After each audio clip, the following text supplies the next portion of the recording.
그때 이제 약사님들이 저희한테 질문 많이 하신 게 면세로 많이 하면 되죠? 면세로 많이 하면 큰일 납니다. 면세를 할까요? 라고 물어보는 세무사는 조금 이상한 세무사.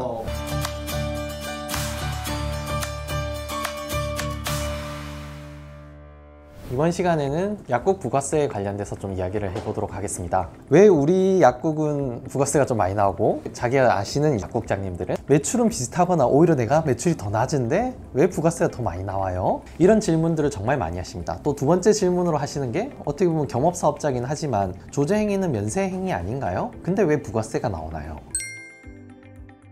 약국은 일부가 면세인 겸업사업자이기 때문에 일부 부가세가 나오는 건 맞습니다.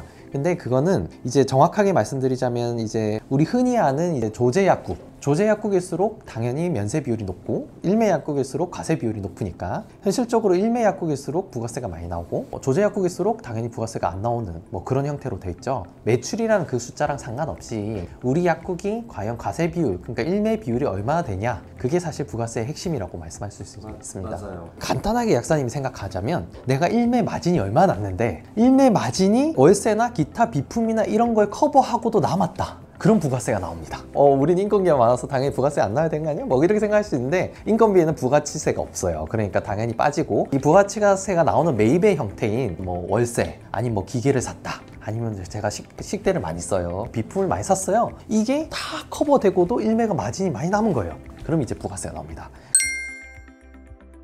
한 300만 원 정도의 마진이 생긴 겁니다. 그 300만 원을 상쇄할 만큼의 뭔가 매입이 있어야지만 부가세를 안 내는 거죠. 과세 매입이라고 하면 뭐 비품을 사거나 뭐 소모품을 사거나 뭐 아니면 임차료거나 이런 것들을 300만 원만 된다고 생각하실 수도 있는데 그게 아니라 과세 비율만큼 매입이 그만큼 있어야 된 겁니다. 일매가 1000만 원인데 면세 비율이 90%고 과세가 10%였다. 그럼 사실은 내가 월세를 1000만 원 내니까 100만 원만큼 매입이 들어간 거 아니야? 라고 생각할 수도 있지만 사실은 이건 공통 매입세로 들어가서 실제로는 그러니까 100만 원의 10%인 10만 원 밖에 사실 부가치를 깎을 수밖에 없는 위치가 되는 겁니다.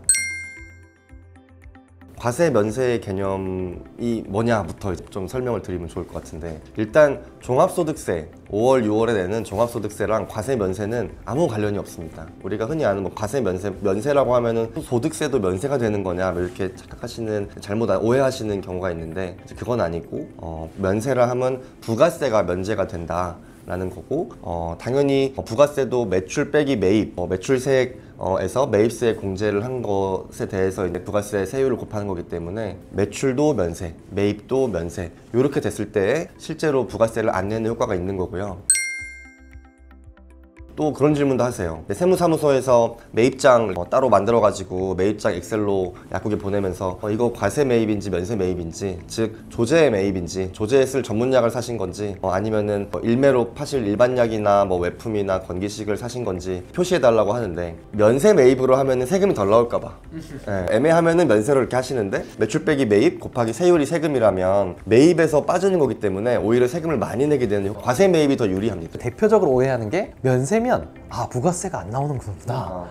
그렇기 때문에 매입 쪽에서 면세를 더 늘려야지 좋구나. 이렇게 착각을 하시는 경우가 되게 많으세요. 사실은 그게 아니라 매입은 어떻게 보면 부가세를 깎아주는 역할을 하는 거잖아요. 그러니까 당연히 과세 비율이 더 높아야 부가세는 작게 나오는 겁니다. 우리 약국은 왜 이렇게 부가세가 많이 나올까요? 라고 할 때 저희가 주로 어떻게 대답하세요? 일매 많으시고 매입이 생각보다 작으시고 과세 매입이 작고 일매 마진이 많이 남으셔가지고 그 일매 마진이 과세 매입을 커버리지를 넘고도 남으신 거예요. 이렇게 표현하는 거죠. 아무래도 약국은 전체 매출 중에 실제로 나오는 부가세 비중이 매우 작기 때문에 원래는 조금만 공제해 주려고 만든 신용카드 매출전표 등 발행세액 공제가 있는데 그 공제의 이 중요도가 되게 커지잖아요. 그래서 매출이 10억이어도 부가세가 뭐 300만 원 나왔는데 10억 중에 뭐 9억 이상 만약 카드를 긁었다, 일매 약국이면 그럴 수도 있잖아요. 신용카드 발행세액 공제로 마구마구 이제 공제가 되는 거죠. 약사님들 중에 세무대리인이 부가세 기간만 되면 엄청나게 많은 자료를 요청한다, 이런 약사님들 되게 많으세요. 어떤 거냐면 대표적인 게 우리 면세 매입 있는데 이거 면세인지 과세인지 좀 구분 좀 해줘, 이거에 대한 질문을 엄청나게 많이 하십니다. 과연 이걸 다 해줘야 되냐? 내가 매입을 하는 게 6개월 동안에 뭐 한 3,000개는 되는데 땀 한 땀 이걸 어떻게 내가 면세 과세로 구분해줘. 그 도매상별로 날짜별로 기억해내야 돼요. 물론 최근에는 그 지용이나 백제같이 큰 회사에서는 세경에서 따내서 이거는 전문약이에요, 이건 일반약이에요, 이거 뭐 외품이에요 이렇게 해서 구분해서 세경에서 구분해 발행해주죠. 근데 그거 외에 조금 마이너한 이제 도매상들이나 외품업체들 많죠. 뭐뭐 외 100건, 그냥 한 장이 1000만 원인데 이 안에 전문약도 있고 일반약도 있고 온갖 거 다 있어요. 야, 이게 어떻게 조쟁인지 일반약을 그냥 판 건지 어떻게 알지? 여러 가지 문제가 있는 거죠. 자동화를 할 수 없어요. 그러니까 세무사가 할 수 없어요. 그래서 저희가 지킴에서 일단은 한번 걸러요. 이게 면세일 가능성이 높다, 과세일 가능성이 높다. 저희 직원들이 실제로 이게 면세인지 과세인지 컨펌을 합니다. 저희 같은 경우 이제 약국 전문이다 보니까 이 전문약이나 아니면 도매상에 대한 그 데이터베이스가 좀 있어요. 그러니까 전문약이다 아니다를 시스템적으로 처음에 구분을 해내고 약각 정보를 펴니다. 아, 이거 전문약이네 이렇게 하고 한 땀 한 땀 하고 진짜 최후의 수단에 이제 약사님한테 이제 여쭤보죠.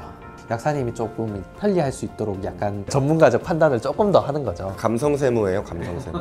저희 이제 수임하시는 이제 고객들은 사실 이거에 대한 부담이 많이 없으신 편이 맞습니다. 약사님들 입장에 너무 귀찮은 작업이고 너무 힘든 작업이죠. 그때 이제 약사님들이 저희한테 질문 많이 하시는 게 면세로 많이 하면 되죠? 면세를 많이 하면 큰일 납니다. 면세로 하시면 안 돼요? 면세를 할까요? 라고 물어보는 세무사는 조금 이상한 세무사. 이거 과세로 해도 되나요? 라고 물어보죠. 저희 의도는 뭔지 아실 겁니다. 과세로 해도 될까요? 뜻은 약사님한테 유리하게 해드리려고 여쭤보는 거죠. 오늘은 약국 부가세 왜 나오는지, 어떻게 하면 절세할 수 있는지 등을 알아봤는데요. 앞으로도 이런 약국 세무 관련된 유익한 정보로 또 찾아뵙겠습니다. 감사합니다.